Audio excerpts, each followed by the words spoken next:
Panorama group, जो सोचता है वो करता है। आपके अपने सपनों का आशियाना। अब सीएम नीतीश कुमार ने खुद जनता से पूछा और क्या सुविधा चाहिए। सबका सम्मान, जीवन आसान पर बड़ा संदेश। नमस्कार, आप देख रहे हैं सिटी पोस्ट लाइव। मैं हूं सृष्टि राज। नए साल के तीसरे दिन बिहार के मुख्यमंत्री नीतीश कुमार ने जनता के नाम एक अहम संदेश जारी करते हुए राज्य की विकास नीति और भविष्य की प्राथमिकताओं को साफ शब्दों में रखा। उन्होंने 7 निश्चय 3 के तहत 7वें निश्चय सबका सम्मान जीवन आसान यानी ईज ऑफ लिविंग पर विस्तार से बात की और पहली बार सीधे जनता से यह सवाल किया कि और क्या सुविधा चाहिए, मुझे बताइए।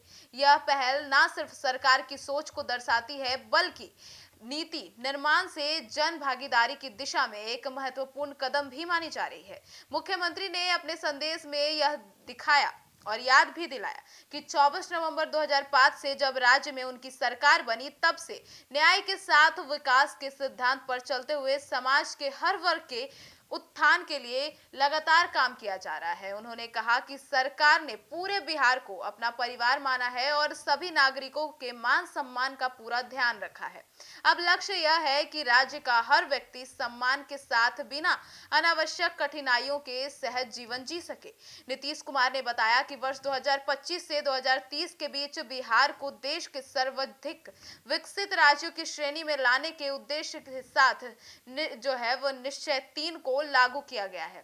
इसके 7वें निश्चय सबका सम्मान जीवन आसान का मूल उद्देश्य नागरिकों की रोजमर्रा की परेशानियों को कम करना और सरकारी सेवाओं को उनके घर तक पहुंचाना, ताकि समय, पैसा और मेहनत तीनों की बचत हो सके। इस क्रम में मुख्यमंत्री ने खास तौर पर वरिष्ठ नागरिकों के लिए प्रतिविध 5 प्रमुख स्वास्थ्य सुविधाओं की जानकारी दी, जो घर बैठे उपलब्ध कराने की दिशा में सरकार काम कर रही है। इनमें से आपको बता दें, नर्सिंग सहायक की सुविधा है, घर पर पैथोलॉजी जांच हो सकती है, और आपको बता दें ब्लड प्रेशर और ईसीजी जांच हो सकती है घर बैठे, फिजियोथेरेपी हो सकती है, और आपातकालीन स्थिति में सभी प्रकार की चिकित्सकीय सहायता शामिल है। आपको बता दें, सीएम ने स्पष्ट किया कि इस सुविधाओं को प्रभावी ढंग से लागू करने के लिए स्वास्थ्य विभाग को तेजी से काम करने के निर्देश दिए गए हैं। उनका मानना है कि बुजुर्गों को इलाज के लिए अस्पतालों के चक्कर ना लगाने पड़े। यही सच ईज ऑफ लिविंग है।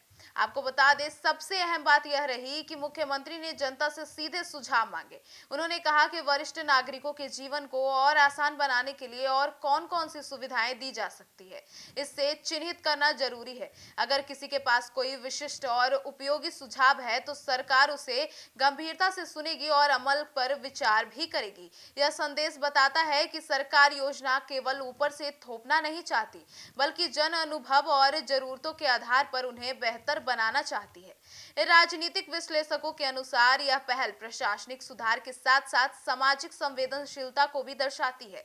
वरिष्ठ नागरिकों के अलावा भविष्य में इन मॉडल को दिव्यांगों, महिलाओं, कामकाजी वर्ग और ग्रामीण आबादी तक विस्तृत रूप से किया जा सकता है।